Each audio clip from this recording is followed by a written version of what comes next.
Hey everyone, it's Kelly.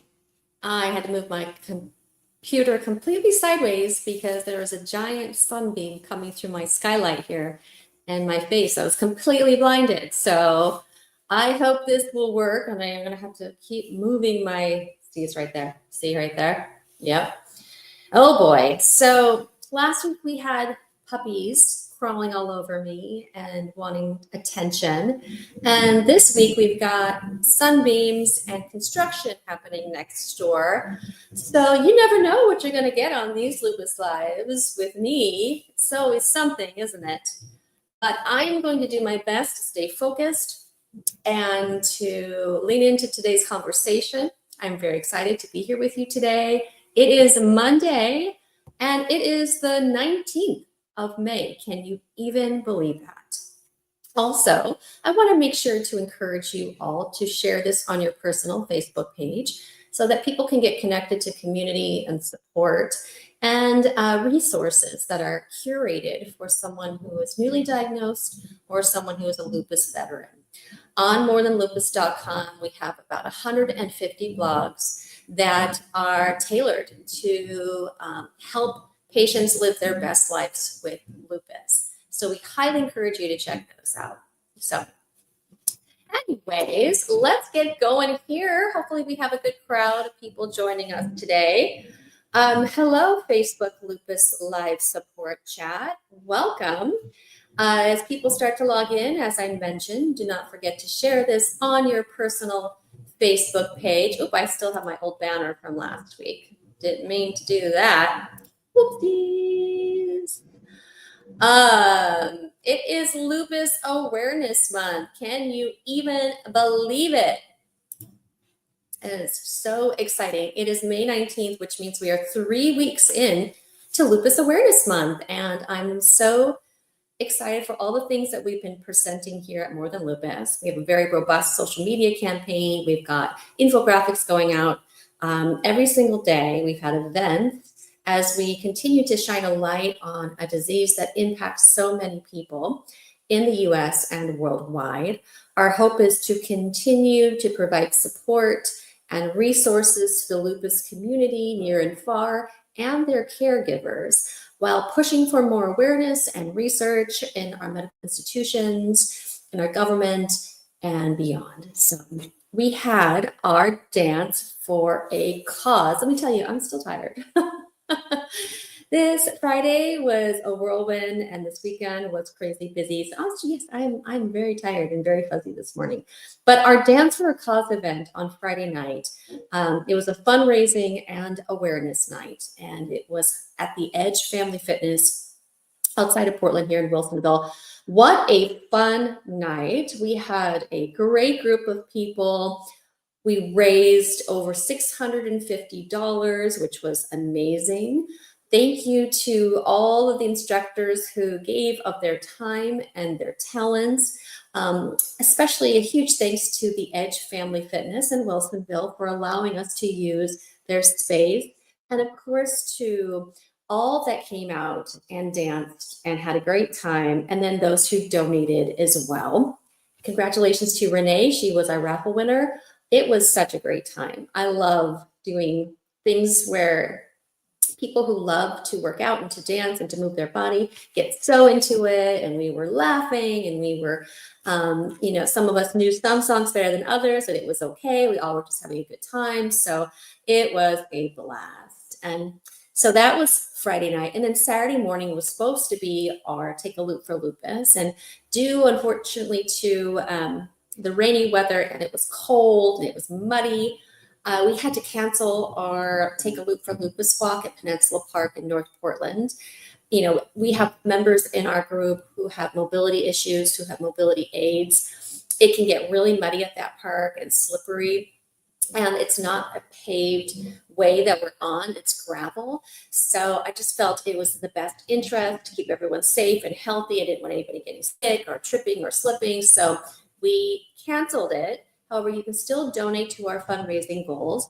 And we are planning, our hope is to do a More Than Lupus summer picnic in July, to have everybody come out where the weather is nice, get some benches in the shade, so we're not in those peak UV hours. So more to come on that. So let me just say hello to everybody who's joining. For those of you who may not know me, my name is Kelly, and I am the creator and executive director of the Portland-based nonprofit More Than Lupus. And if you're unfamiliar with More Than Lupus, we are a multi-ethnic, multi-generational, international lupus community designed by lupus patients to connect, to grow, and to inspire each other through the peaks and the valleys of our lupus journey. And I say our because I have lived with systemic lupus and multiple lupus overlap conditions since the age of 11. It's been a long road for me. I'm going to talk a little bit about that as well when we get to our topic. So this is really especially important that people realize here at More Than Lupus that we believe every person living with lupus, no matter their background, should be treated with equity, with dignity, and taken seriously. And it is our mission that people feel heard and seen and valued. This is especially important if you are newly diagnosed with lupus or if you're just finding us. We see you. We know how overwhelming this can be. And if this is you, we highly encourage you to check out our blogs, as I mentioned at the beginning of this chat. There's a lot there that's curated for people to live their best life with lupus. And so go to morethanlupus.com, because navigating this illness can be tricky. We want to give you as many tools in your toolbox to have the best success that you can have. Oh, there we go. Not being blinded by the sun. Nope. There we go. Hi, everybody joining. Hi, Carrie. Hi, Carolyn from Wisconsin. Carrie's joining us from Washington. Make sure you say your name if you have lupus or lupus overlap condition, how you're doing, and where you're joining from, and any questions, comments, concerns. And what I like to do is I'll get through my information, and then I'll give you a little inspiration, and then I'll start at the top of the comments, and I'll work my way through. So now is your time to post any questions you have. Maybe you're wondering about a particular symptom or treatment or diagnostic test. You want to talk to your friends and family about your illness. You don't know how to say it, that they'll understand and take you seriously. Maybe you're asking for recommendations for alternative or complementary therapies. Post those questions and comments, concerns here, and I'll do my best to address them, okay? So a few updates. Our monthly support group typically meets the third Saturday of the month, but because we had two events back to back, one which ended up being canceled, we didn't end up having our support group on Saturday. So we are doing our monthly Zoom support group this coming Saturday at 3 p.m., which is the 24th, okay? So the 24th, 3 p.m., which is our normal scheduled time, and that would be 6 p.m. Eastern time. And if you're not receiving our emails, and you would like to be added to our email list and receive the Zoom invite, please let us know here, comment below, and we will get you that Zoom link to join us. It is really cool to connect with people all around who maybe you don't get to see in person, but you've seen here and there online. And it's a wonderful way to get to know each other a little bit more in a more intimate space, where you can bring up things and have deeper conversations. So we really encourage you to join us. We love our online community groups. We have such a great group of ladies. We're all really engaged and invested in each other's lives and support each other and cheer each other on. So please consider joining. I think you'll really enjoy it. It's not your typical support group. Ours is really great. I'm not saying others aren't. Sorry, that sounded kind of dismissing, but we just love our group. We love our group a lot. Lastly, we have a virtual event. We're not done yet with the month. We have our support groups, and then we also have a virtual event coming your way at the very end of the month, May 31st. We are doing a collaboration with Dr. Thomas, who wrote the Lupus Encyclopedia, now in its second edition, and he will be presenting what people need to know to live their best life with lupus. I mean, who doesn't want to know that, right? And this is happening, as I mentioned, May 31st, which is a Saturday. It's at 12 p.m. Pacific Standard Time, so that would be 3 p.m. Eastern Time. So what people need to know to live their best life with lupus. Dr. Thomas presenting that right here on the More Than Lupus Facebook page, May 31st at 12 p.m. And you'll be seeing the prompts for that. I already posted one yesterday, going to remind everyone to make sure you put it on your calendar and show up, because guess what? He does his presentation and then he does a question and response session afterwards. So this is your time to ask those questions that you may feel are not pertinent or a priority to ask in your doctor's visit, and he will dive into those. Now, remember, he is not acting as your personal physician, so he cannot give you medical advice, but he can steer you to some good information, the latest research, and give you with some tips and tricks to present to your doctor so that your doctor can look at the nuances of your medical history and make the best decisions for you. Okay, we're removing that barrier to care, and it's free. It's free, and no registration is required. Talking of Dr. Thomas, I almost said Thompson. That's my old rheumatologist. This is how tired I am, guys. Speaking of Dr.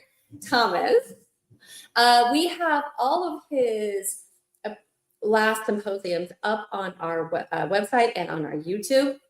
There's the one getting to the heart of the matter, and then there's the kidney nephritis event. They're both fabulous. He has so many pearls of life-saving wisdom. I'm not being hyperbolic here. Life-saving wisdom in those two webinars. Check them out. All about kidney health and heart health. They are a must-watch. So those are on our YouTube and our Facebook page as well.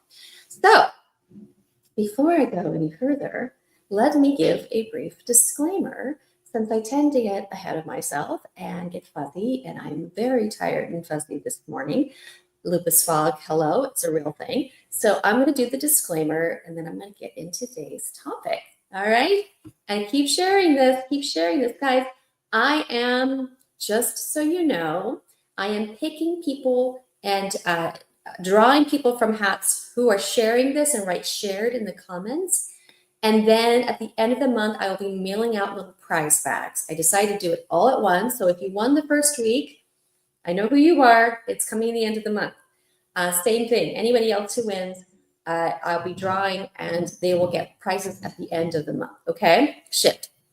So write shared for your chance to win. They're little goodie bags that have More Than Lupus awareness bands, stickers. We're doing just little goodies that I pulled together, water bottles, all these fun things, okay? Okay, so write shared and share this. The More Than Lupus Facebook Lupus Live support chats are aimed to be a positive and open space where you can both give and receive support and encouragement from others. I am not a doctor. I'm not Kelly MD. Therefore, I cannot give you medical advice or diagnose symptoms that you may be having. What I can do is provide you with information that you can hopefully, in turn, take back to your doctors and have an open and honest conversation about what is the best course of action for you in your one-of-a-kind lupus journey. Additionally, this group is intended for those living with lupus or a lupus overlap condition like mixed connective tissue disease, dermatomyositis, scleroderma, rheumatoid arthritis, fibromyalgia, Sjogren's, Raynaud's, all of those things, right? It's also intended to provide support and encouragement to those who know someone living with lupus, a friend, a family member, a coworker, a loved one, a neighbor. Now, if you do not fall into these two categories, this is not the right chat for you. So please keep all comments positive. Any inappropriate material will be deleted. It happened last week. Some spammers got in from YouTube. I had to keep banning them, keep deleting them. It was super frustrating for me, to be honest, because it was very inappropriate. I'm hoping that's not going to happen today. I see it, get rid of it, and then I'll say refresh your page. Don't spend a morsel of your precious energy engaging in stuff you know shouldn't be there, okay? Okay. All right, guys, here we go. Today's topic. I'm going to, did I already do my banner yet? I don't think I did, so let's just go ahead and do it. Lupus and chronic pain. Fun, right? Lupus and chronic pain. Here we go. All right. Yeah. One of the top symptoms of lupus is chronic pain. And I can remember I've lived with lupus for 33 years, almost 34. I can remember how my pain evolved as a child when my symptoms first started to manifest.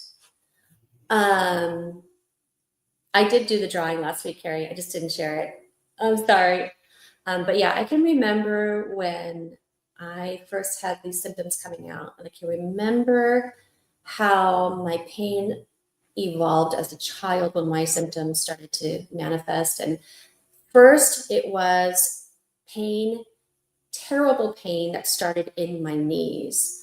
It was a terrible knee pain that was throbbing and burning, aching, was tender. I lost mobility in my knees. I lost strength in my knees, stability in my knees. So that was the first pain I remember where it all began was in my knees, both of them. Then it seemed to spread. And I recall, I mean, this was a long time ago, guys, but I recall that I was sent to physical therapy for my knees. And the physical therapist became alarmed because the pain was spreading and the joint limitations were starting to spread, and the tenderness and the swelling and the pain was spreading. It was spreading, and I was getting weaker, not stronger. I was getting weaker in all of my joints. So after my knee pain, it started to spread. I had headache pain. I had muscle pain. It felt like my entire muscular skeletal system was inflamed. Haha, it was. It was, which is why it was so painful. And it hurt to be touched anywhere. I remember as a child and as a preteen, as a teenager, I used to dread, could make me cry. I used to dread being touched. I used to dread being hugged. I would like wince when people would touch me, or if they would rub my arm or shake my hand. I would wince. Uh, my whole body was inflamed. My entire, um, all my connective tissue was inflamed. Couldn't sleep. Um, my muscles seized up everywhere. And then my muscles atrophied. I had knots in my muscles that were as hard as rocks. And my pediatric rheumatologist used to inject lidocaine into my muscles. They call them trigger point injections, and they're kind of common if you have fibromyalgia, but they use them for other things as well. They used to inject lidocaine with these little insulin needles into my muscles to help them to hopefully relax and be less painful. And my muscles, I remember this so well, my muscles would literally grab on into the needle and shake because they were so tight and they were so inflamed. I mean, my doctor would be like, oh gosh, it grabbed that needle, didn't it? It would happen. I had so many sleepless nights in terrible whole body pain. So many hours of just sitting, going, why does my body hurt so bad? My legs, my joints, my back, my ribs, my head, everything just hurt so bad. And my mom having to take me to be admitted for a week or 2 weeks until they got my pain under control, or whatever the case or treatment was at the time. Back pain, leg pain, joint pain, ankle pain, toe pain, finger pain, wrist pain, neck pain, constantly. Chest pain, as I mentioned. You have chest pain from lots of different things with lupus. No one seems to get it, right? No one seems to get it. Can I get an amen?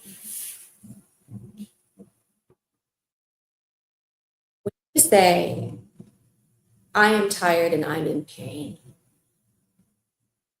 most people understand pain on some level. Pain is something that all humans experience in one form or another, right? But today we are narrowing in on this catastrophic, life altering pain that can come in waves, not all the time, but in waves. Chronic pain with lupus and all of its potential sources. It is a whole other level. It is a whole other mental fortitude that you have when you live with a chronic condition like lupus that causes chronic pain in all different forms. Okay? So let's just start at the beginning, and we're going to talk about acute pain versus chronic pain. We're going to talk about some of the ways that lupus can cause pain, why they think it causes pain, where does the pain come from, and just go on, okay? But as I mentioned, I'm not a doctor. I'm not an expert. I'm going to pull from some of my sources today. Dr. Thomas, Lupus Encyclopedia, a blog that I wrote on pain a while back, some stuff from the NIH, some stuff from the CDC, some stuff from Lupus Foundation of America, and the Chronic Pain Coalition, okay? So that's where today's information, which are valid sources, is coming from.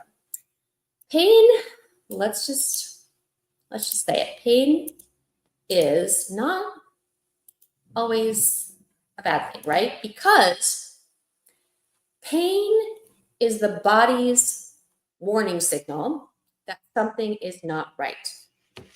You touch a hot stove, you're going to feel, ouch, that hurt, because you shouldn't be touching a hot stove or burning yourself in the fire. And your brain is sending a signal saying, don't do that, bad, that is not right.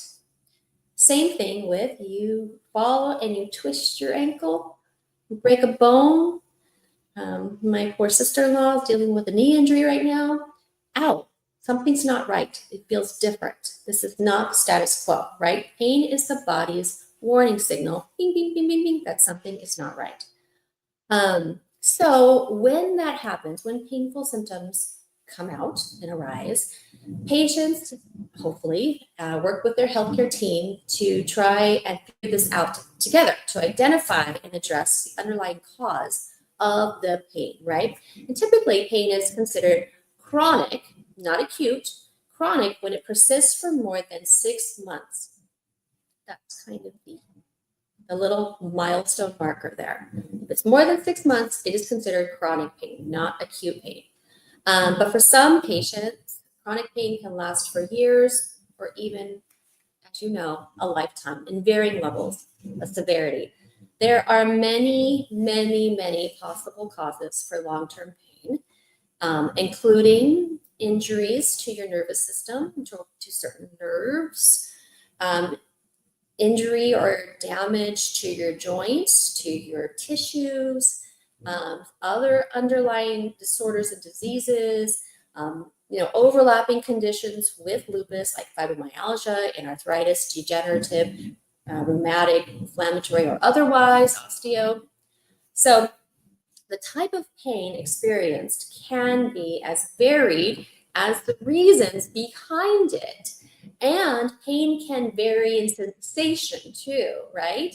I can tell you that with my neck, which has been an issue for probably 15 plus years now, it has kept me from working full time for over 15 years. Yeah, just about. And it has come in ways of absolutely debilitating, cannot move, to I can function, but I need to be careful, to I'm doing okay, to what, bam, once again, the cycle repeats itself, right? And with my pain in my neck, it changes. Sometimes it feels like my neck, which is my C4, C5, C6, and C7, that's the root issue right there. I thought I dislocated my shoulder. I'm like, how did I do that? I'm not playing baseball, or I didn't do anything. I didn't lift anything.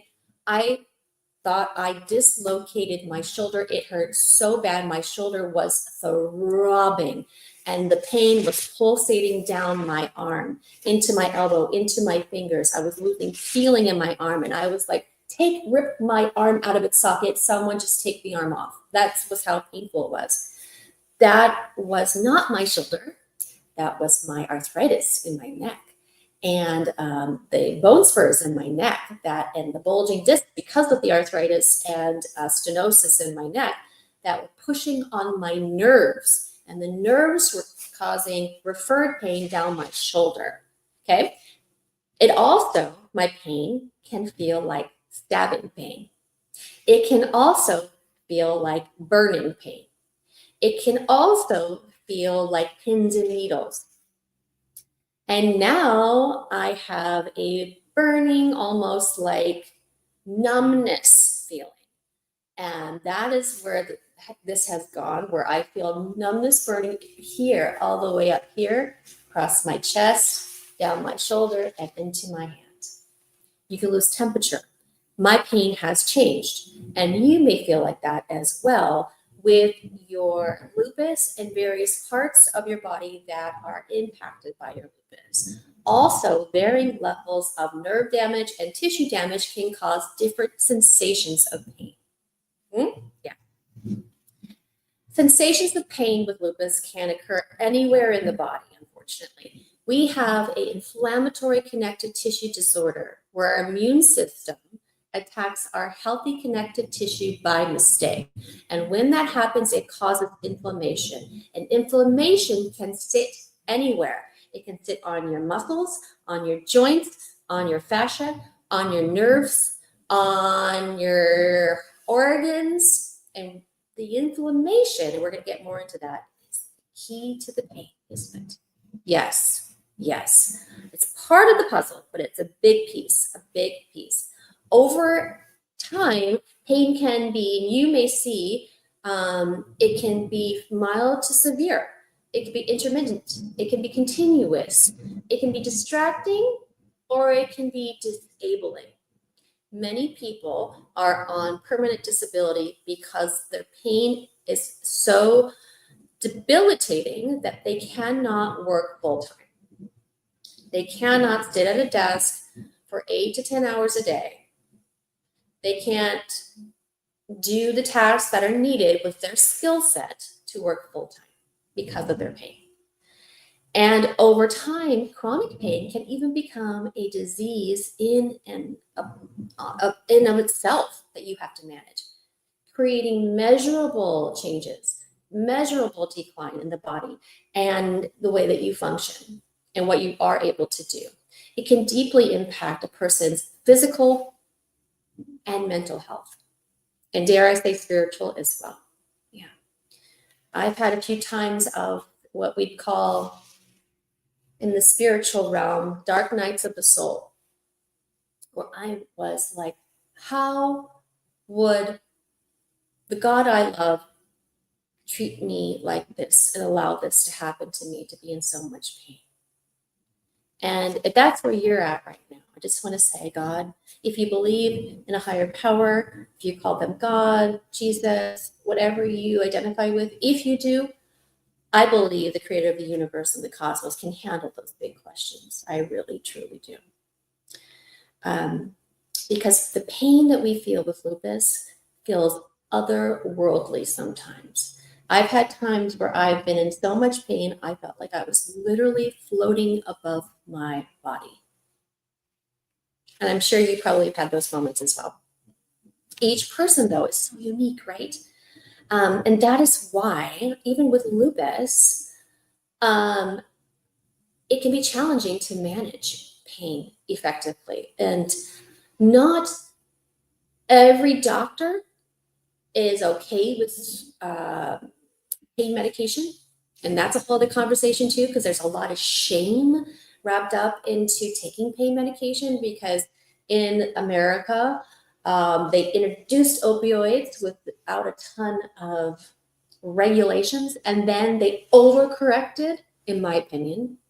And now people who absolutely need pain medication to be given appropriately for chronic pain conditions are treated like addicts. If you go into the ER and you're having a horrible flare and your inflammation levels are just off the charts, they think you're drug seeking or hysterical. So we've overcorrected, and that's really, really challenging. And rheumatologists in general, remember what your pain was. Scale of 0 to 10, how would you rate your pain? 100. I hate that stupid pain scale, by the way. I know it's measurable. They need something that's measurable. They need to be able to measure it. But the pain scale with the little faces, you're like, oh, please. Yeah, no, there's the whole other level that's off this scale. Please. Yeah. So I don't mean to be doom and gloom here, because I'm very clear that not everyone's pain will last all the time. The same amount of time will be at the same level. I can tell you that my pain right now that I'm feeling is not the same pain that I was feeling a couple years ago when my neck was so debilitating that I could not function. My pain has changed for better or for worse. The burning, the numbness, it's not great, but I have learned how to push through. I wish we didn't have to push through, though. I wish we didn't have to push through all the pain all the time, because it does take a toll on your energy. It really, really does. But everyone with lupus is a little bit different. And my point being, you may have mild pain that comes and goes, but some other people may have pain every day. And lupus symptoms can often fluctuate and be unpredictable. From one flare to the next, it may look different as well. With two people flaring at the same time, might experience pain levels that are different. So there should be no surprise that this is not a one very, very good looking. Oh my gosh, hold on. Refresh your page, please. Sorry. Not a one size fits all treatment, and pain management is usually aimed at reducing the pain, but not eliminating it. Okay. As I mentioned, that pain is actually not a bad thing. Pain is your body's brain telling your entire system that something is not wrong. So usually they're trying to reduce it. It's difficult to navigate, because you're like, I want my pain to be gone, completely gone. You may never completely get there. And I'm not trying to sound like Debbie Downer here, because I want you to be realistic. People ask me all the time, will this go away? Will this pain ever go away? And what I usually say, when I have the opportunity and someone's okay and they give me permission to speak on this, I will say, it doesn't go away, but it will get better. And by getting better, it means that your body grows, your resiliency grows, your tolerance grows, your holistic being and what you can manage and push through gets better. And as I mentioned, I wish we didn't have to. I wish it just totally was able to not be a thing we have to think about anymore. But my neck pain has become more manageable because I have grown as a person. I've learned how to use many different techniques in my toolbox to help me manage it. So you manage it well, it will get better. It will not go away, most likely. Pain is the price we pay for being alive. Right? Right. But working alongside healthcare providers, most people with pain will need to engage and be proactive in a process of trial and error to find a treatment plan that may work best for them, right? And typically, successful pain management requires finding a combination of multidisciplinary,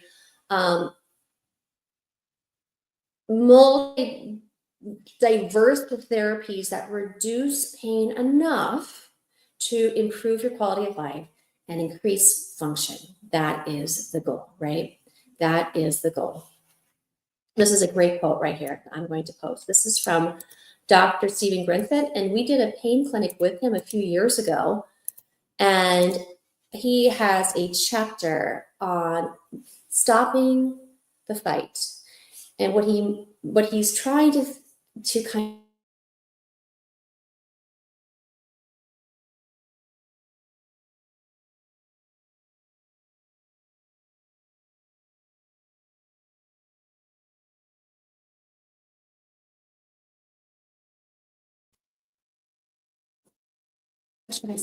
are you back?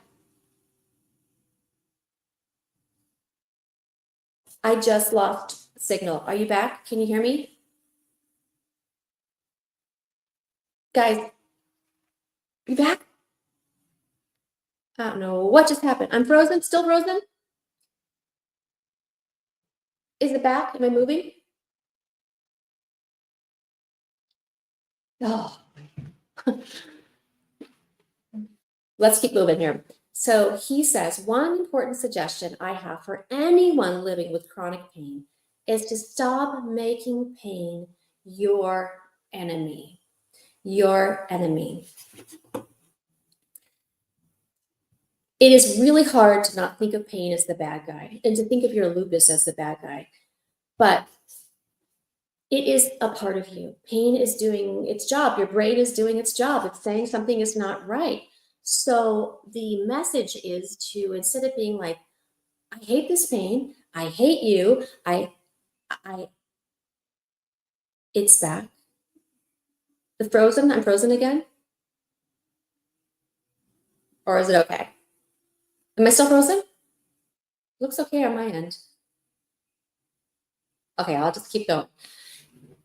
When we do that, we're at war with each other and we're not accepting all of our different many parts. Lupus is one part of our holistic being. We are many parts. We are large. We are a multitude.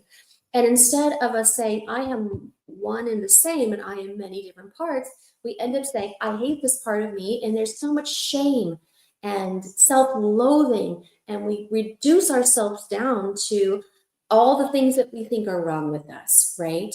And that can do a number on us, it can number on all of our inner confidence and in loving ourselves, right? So that's the point he's trying to make. Now, most doctors believe that the primary pain catalysts in lupus is caused by what I had mentioned earlier, systemic, which is whole body inflammation. That's why I can say with my absolute lived experience that it was my whole body in the beginning. And it has, I've had that many times where my whole body felt inflamed. Everything hurt.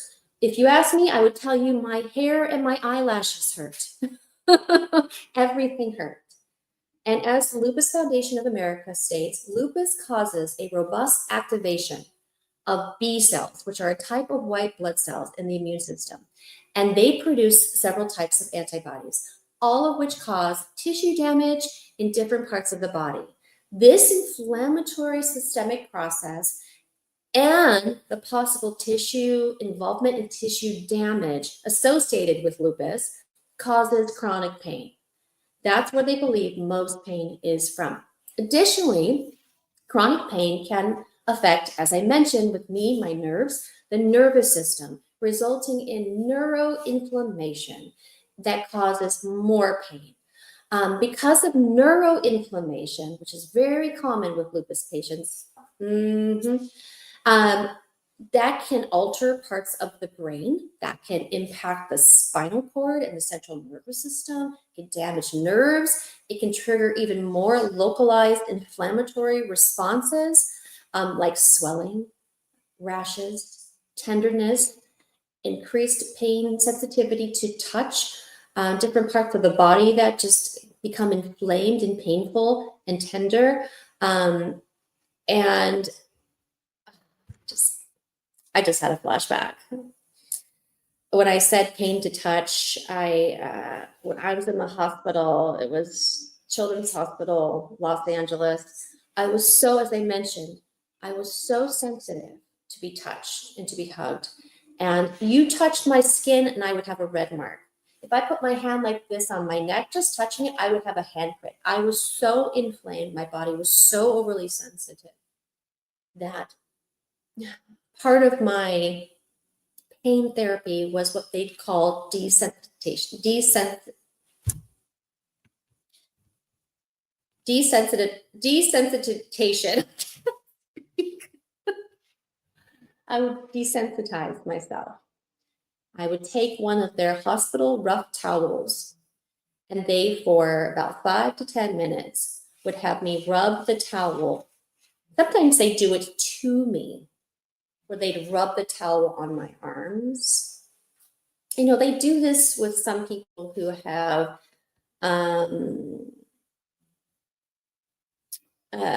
you know, they're overstimulated, sensory processing disorder. And they get, you know, they need to be aware of their bodies a little bit more and space. They can do that for people who have that. But for me, it was about pain. And my nerves and my skin, everything was so sensitive. And your skin is your largest organ in your body. It has the most connective tissue anywhere. So I would have to take a towel, or they would do it for me, a rough towel, and kind of score my arms and rub back and forth. And I hated it. I hated it so much. And my skin would be just look like I had gotten a terrible sunburn afterwards. Yeah, fun times. Now, not just lupus causes pain. As you know, that with autoimmune disorders, they like to party together. We talked about this before, that we have these uninvited party guests, right?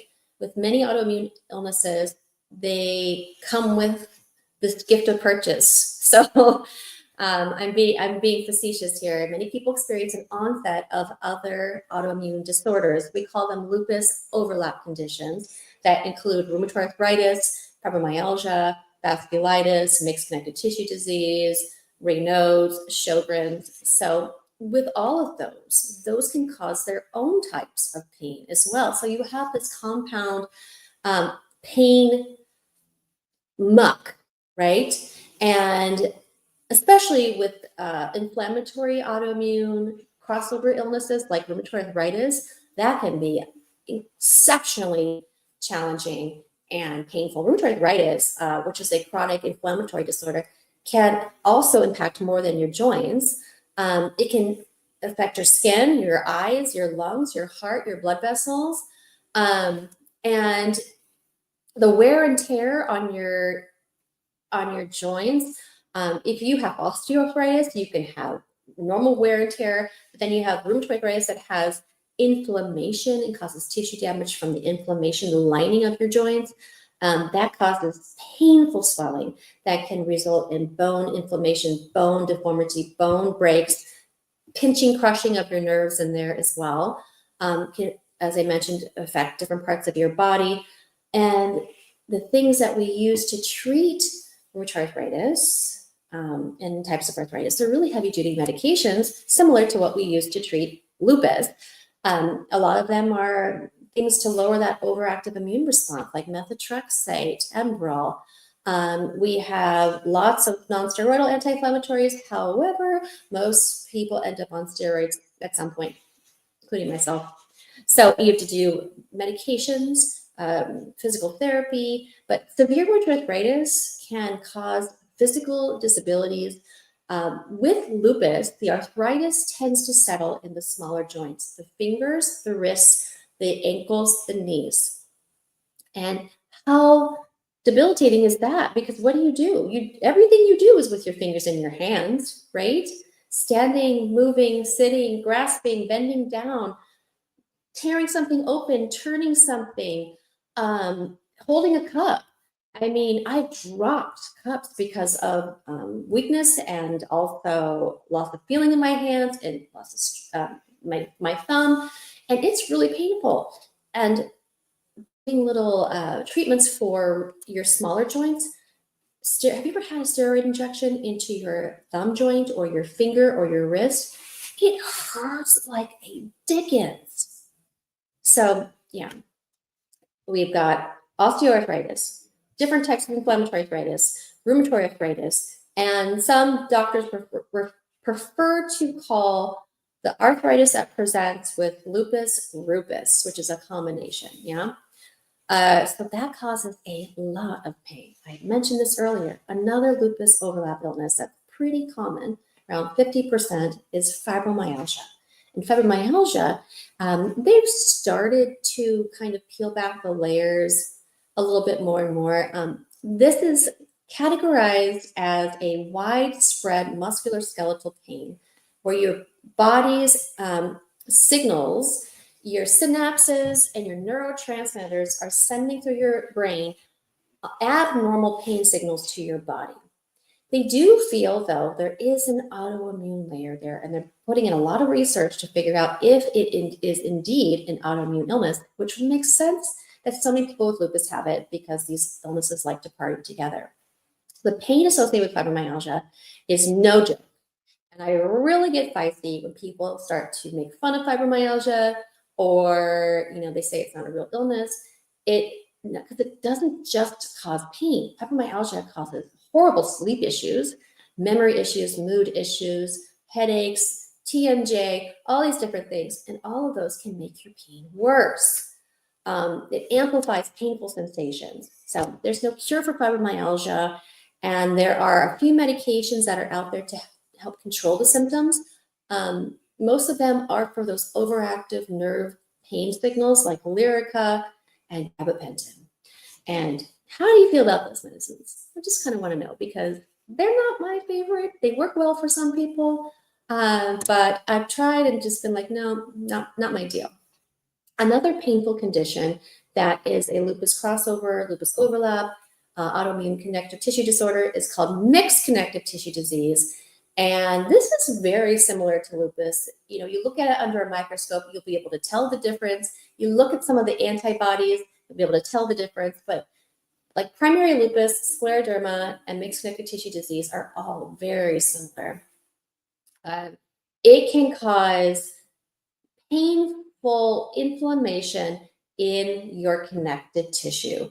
And once that happens, same thing. You get that tissue damage if it's not treated appropriately, and then that causes more pain. Other types of lupus overlap conditions that can cause pain are chronic migraines. How many of you out there have lived with chronic migraines? I had them for 20 years. One of the worst pains I think I have had in my illness journey have been migraines. I've had really large glass-like kidney stones, very painful. Chronic migraines is a flippin' nightmare. They are the worst. When you cannot turn your head, you cannot see I couldn't even look at this if I had a migraine. When you cannot have anyone speak to you, you have to lay completely flat in a dark room and your head feels like it's literally being crushed, that your skull is being crushed. If you haven't lived in that kind of pain, God bless it, because that is the worst. In chronic migraines, headaches can happen with lupus. Headache disorders affect 42 million Americans. Migraine attacks typically start in adolescence, usually when they start to come out, and then get worse in the 20s. But in women particularly get them because of hormonal shifts. Your hormones impact your disease activity. No one's ever told you that before. Hear for the first time. Hear. Breaking news, your hormones impact your disease activity. Do you know why? Because your hormones interact with your immune system. That is why most people get lupus, or you don't get it. It's in your DNA. It comes out like a dormant volcano when there's a major endocrine shift. Prepubescent, puberty, pregnancy, perimenopause, menopause for women here, adolescence for boys, When there's a shift in hormones, your immune system is alerted. Yeah. So that's why more women have autoimmune disorders than men. That's one of the theories. Yeah. So your hormones impact your headaches, your disease activity, the inflammation, the systemic inflammation in your body. And you can get that inflammation in your head, which causes chronic migraines. Oh, they're the worst. In fact, a recent medical journal shows that migraine is more common in lupus than the general public, occurring in 1/3 of systemic lupus patients. 1/3 of systemic lupus patients live with all this crazy pain, and then they have the jolly holiday of having migraine headaches. This is debilitating. There ain't nothing you can do except just take your medicine, lay flat, and pray it goes away soon, right? And many of you can kind of know, you'll see a little spot in your vision, you know, oh, it's coming, I can see a prism, or you start to feel it come on, and then you're like, oh, I gotta take my Emitrix right now, or whatever medication that you take. Some people, it's too late, it happens, and then for 2 days you're dealing with it. Yeah, that was me. And I will tell you, I tried every single migraine medication under the sun. I had Botox on the back of my neck. I had occipital nerve blocks. I had all these procedures on my neck to help with my migraine headaches. And once I was so diligent about figuring out what my triggers were, too much sun, not enough water, no red wine, or sulfates really, too much dairy, and hormones, I would be able to be like, okay, don't do those things. It's gonna make it a lot worse, right? And then I realized acupuncture really worked for me. It doesn't work for everybody, but it really, really worked for me. And now I was able, after having my son, to break the cycle a little bit. I really thought it would be something I'd be living with for the rest of my life, and it's just Sjogren's too is another lupus overlap that can cause pain. Right? So Sjogren's is a disease of your immune system, where your immune system produces antibodies that attack your moisture-producing glands. Most often, it causes dry eyes, dry mouth, dry vaginal area. It can accompany other diseases like obviously rheumatoid arthritis and lupus, and it can cause pain in the eyes. I know I get like kind of stabbing pains in my eyes when they're too dry. It can cause pain in your esophagus, problems with eating, give you the heartburn from having a dry mouth. Yes. So it also has its own type of sort of arthritis-y side effects and painful overall side effects as well. Raynaud's disease too, that can be painful. Once you lose your feeling in your hands and feet enough where you have tissue damage, it can get painful. And when you have your Raynaud's attacks, when you have your flush, it burns like you put your hands in cold snow for 10 minutes and it burns. So besides that, there's all sorts of other neurological things that can cause pain, like peripheral neuropathy. I have that in my foot. That's fun. TMJ, I mentioned that's common fibromyalgia. Then there are things that are caused not just from the lupus overlap conditions, but from the medications that we take to treat our conditions. Like if you've been on steroids for a long time, there's a condition called avascular necrosis, which usually occurs in your hip. And it is a serious complication from being on steroids. It leads to bone damage and pain. This happens because the blood supply to the hip joint is disrupted and the head of the femur can collapse. It is really important to tell your doctor if you're having hip pain. And they will do an x-ray and they'll be able to tell if your hip pain is from lupus or inflammatory arthritis or osteoarthritis, or if it's from avascular necrosis. If you have hip pain and you have been on steroids for a long time, this is something you always need to just not to worry about, but be aware of and be proactive to Just be the squeaky wheel. If your hip is hurting and it feels different, if it feels different, and you've been on steroids for a while, avascular necrosis is something you just need to be aware of, okay? All right. Treating lupus pain. Each person is a little bit different in how their disease presents and their overlap disease presents, right? And there are several ways that you can manage lupus pain. You and your doctor need to work together, obviously, to find out what works best for you and your lifestyle. There is, as I mentioned earlier, no one size fits all, but just try to be open to some of my suggestions that you can take back to your doctor and maybe see what might work best for you. I know some of you may be really tired of hearing, just go to physical therapy, or, your insurance wants you to try physical therapy before you do this or do that. But physical therapy, in my opinion, is very helpful. It has been helpful for my neck. They can do traction, massage, heating, ice, stretching, things that you cannot do to yourself, that you need a professional to not overdo it, or maybe to push you just a little bit more than you would at home. It can help improve joint range of motion, which improves circulation, which improves muscle stability, that can reduce your pain. They can also teach you different pain management techniques. There are pain relieving medications. Some are non-steroidal, such as naproxen or Toradol or meloxicam, which is Mobic. Obviously there's Tylenol, aspirin, ibuprofen. You need to be very careful about taking some of this stuff because it can impact your liver and kidneys. Then there is the drug we love and the drug we hate. The low down dirty dog boyfriend you wish you could break up with, prednisone.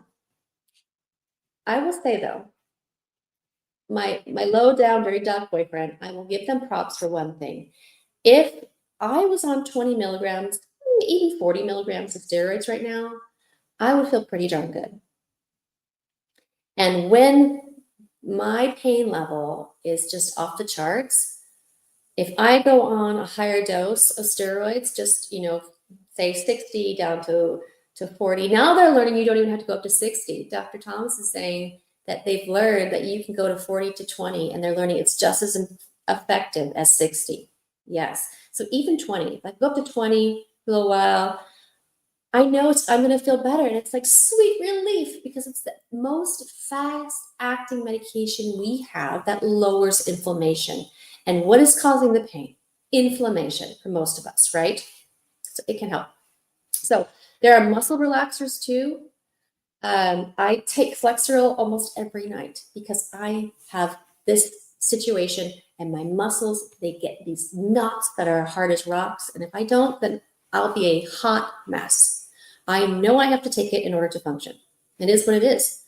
And then there are other medications like tramadol, which is on the opioid spectrum, but it's a low, they call it a low binding opioid receptor. So it's like a light narcotic. And I take that as well. And that helps me function. I don't think I would be able to function if I did not take tramadol. Okay. There's also low dose naltrexone, which LDN for short, and that has been used to help pain as well. Some people find that very, very helpful. Sometimes you need to go into the realm of immunosuppressive therapies to get your overactive disease activity to lower so that the inflammation lowers and then the pain will lower. So immunosuppressive therapies can help lower inflammation and pain throughout the body. We all know them. We all love them, right? We were talking about the Benlystas, the Saphnellos now, the Rituxans, the Imurons, the Sulfeps, all of that stuff, okay? If you're at the point where you would like to explore some hands-on therapies, I'm talking about massages, myofascial release, as I'm talking like this, my shoulder is going, pins and needles all down. It's like, hello, you're talking about pain. Myofascial release is a type of massage therapy that focuses on reducing pain by releasing the tension and tightness of your trigger points of that. So you have a sheath above your muscle. It's called your fascia. And that gets super, super tight when you're in pain and when you have fibromyalgia and other connective tissue disorders. And they do a special spreading where they just kind of very carefully try and pull it gently to spread it, to get it to relax. So anyway, really interesting. There's also alternative treatments for therapy and for pain therapy, as I mentioned, acupuncture, meditation, chiropractic care. Some people find it really, really helpful. Just make sure you talk to your doctor about it, because if you have osteoarthritis, if you have rheumatoid arthritis, you need to be careful. Any instability in your neck, make sure you are not overdoing it, okay? And then get yourself into a support group. Get yourself into therapy. You absolutely 100% deserve a place to speak openly about how hard it is. Grief must be witnessed, guys. And you can grieve that your body's in pain. And you can say that. A strong social network that can help develop pain coping behaviors, a safe space to talk, has been shown to decrease pain sensations. Counselors, support groups, therapists, pain specialists can help you navigate this difficult pain season, okay? Also, I'm going to mention cannabis. Some lupus patients do feel that cannabis does help with managing their pain. However, there's been a few studies that have shown that there was a Canadian study in 2018 that the evidence for its usefulness in chronic pain was low. And there was an in-depth breakdown of cannabis on Dr. Thomas's website. Here, I'm going to copy it for you so you can read. It's very anecdotal, whether it helps or not. As someone, I did try it a few times. I've tried CBD. I like the CBD bath bombs. I've tried every CBD rub and salve out there. Nothing really touched my pain. And I did try a gummy once that had a tiny bit of THC in, and I did not. I was like, no, does not work for me. I don't like the way, and it was such a low. It was like 2.5 milligrams or something like that. No. Okay, so I've mentioned pain medicines. I forgot to mention TENS units. So those of us who have involvement in our nervous system and have painful muscle spasms and joint pain, they have these machines that can send electric stimulation, like an ultrasound, through your muscles, and those are called TENS units. They used to be really hard to get, and now the insurance approves them like lickety split. So a TENS unit might be something else that might be helpful. Ultrasound therapy and electro stimulation therapy, like with the TENS unit, can help with pain and increasing circulation. Another thing, and I have to say it, that helps increase circulation is low impact exercise. It can help manage your pain. I will say it with certainty, when my neck was killing me so bad and I could not think straight, because it's just always at the forefront of your brain, right? When you're in that much pain, going for a walk, or even I used to have a treadmill, I would just walk on the treadmill, getting my shoulders to, because you guard. When you are in pain, you guard. You're like this. And then your muscles get tighter and tighter and tighter. And then your blood cannot circulate and you cannot get oxygen to your muscles and to your joints. And then you get worse pain and worse tightness, okay? So I would get on the treadmill and just walk and allow my arms to swing naturally, let my gait just naturally flow with motion. And it would help. It'd help lower my shoulders. I'm terrible about raising my shoulders when I'm in pain. So walking, gentle exercise, exercising in a heated pool where you're not overdoing it on your joints. That is really important.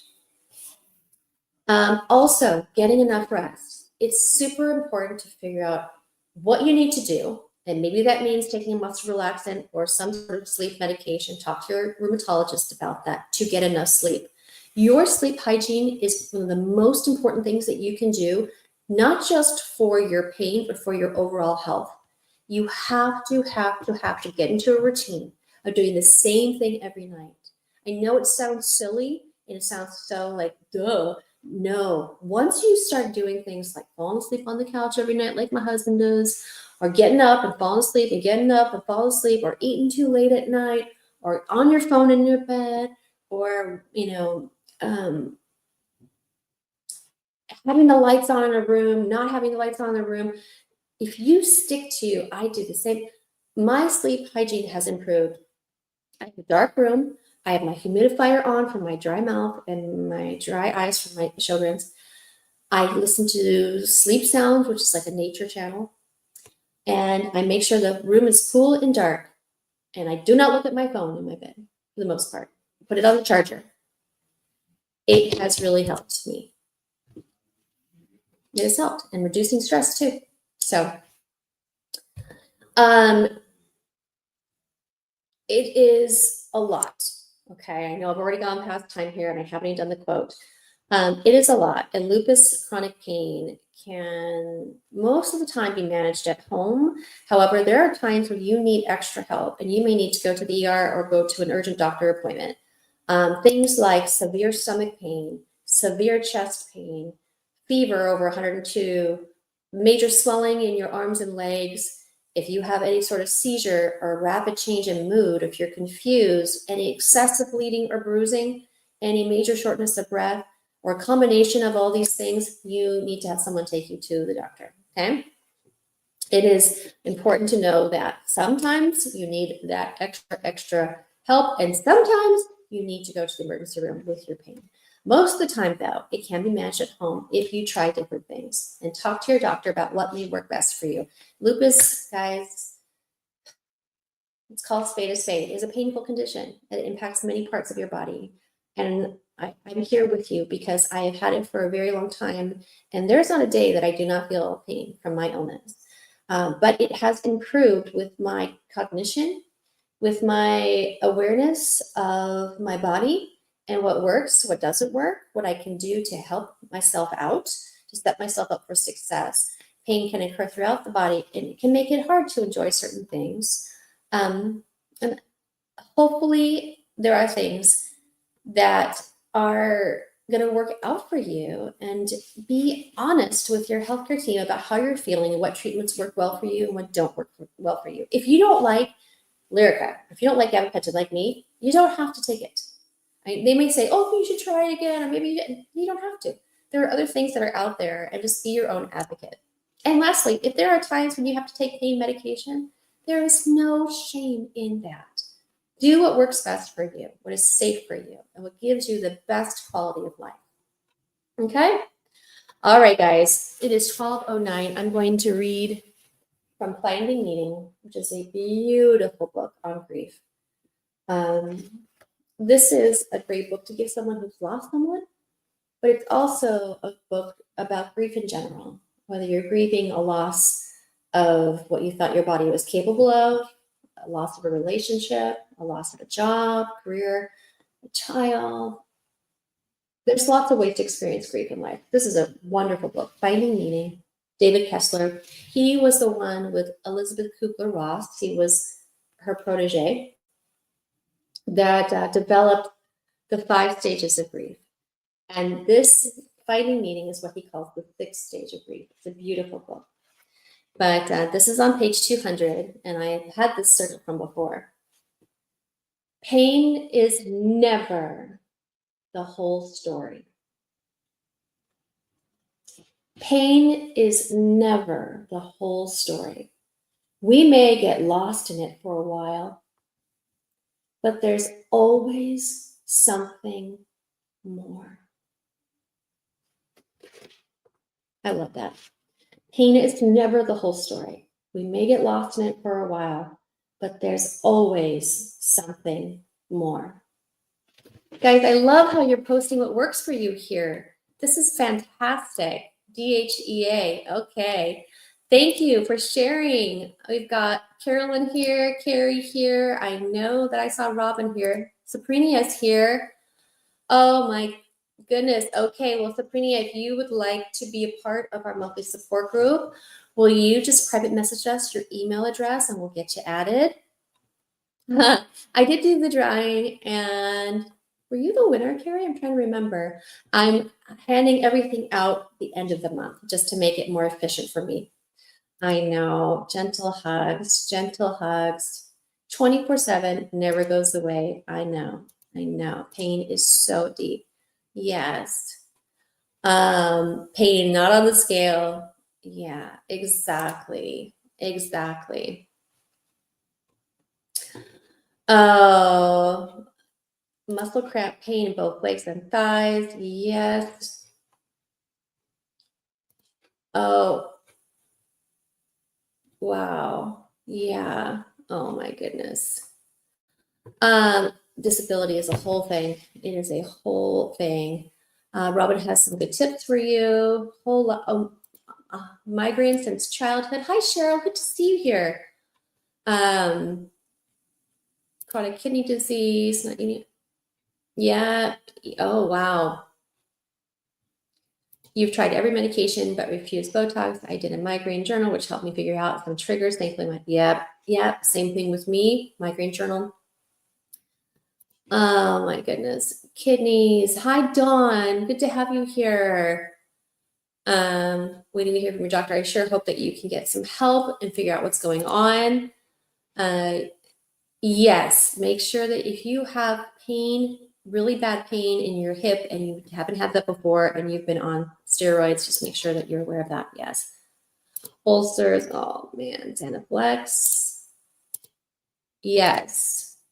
Yam cream? No, I have not tried that, but I've heard of that because there's a show called Grace and Frankie that I love, and they talked about the yam cream. THC, yep, yeah, no, not a fan. Yes, awesome. Well, thank you all for being here today. I've gone over because I've been talking so much. So next week, I will be out of town and I'm trying to decide if I will have the energy with traveling to go live or if I will post a live from yesteryear, from years prior. I am going to go live with Dr. Thomas on the Saturday and I will be out of town. So we shall see. We shall see how I feel. But my goal is to not miss Monday for Lupus Awareness Month. So I hope to be back with you next week. I am very tired. I've had so much activity going on, so many things going on as well with other things that I'm working on and family and traveling and my son's school, just so many things again. Thank you for coming today. I appreciate you sharing this. I look forward to seeing some of you on Saturday at our More Than Lupus Zoom support group meeting, and have a great day. And I'll do the drawing after. Okay, goodbye for now.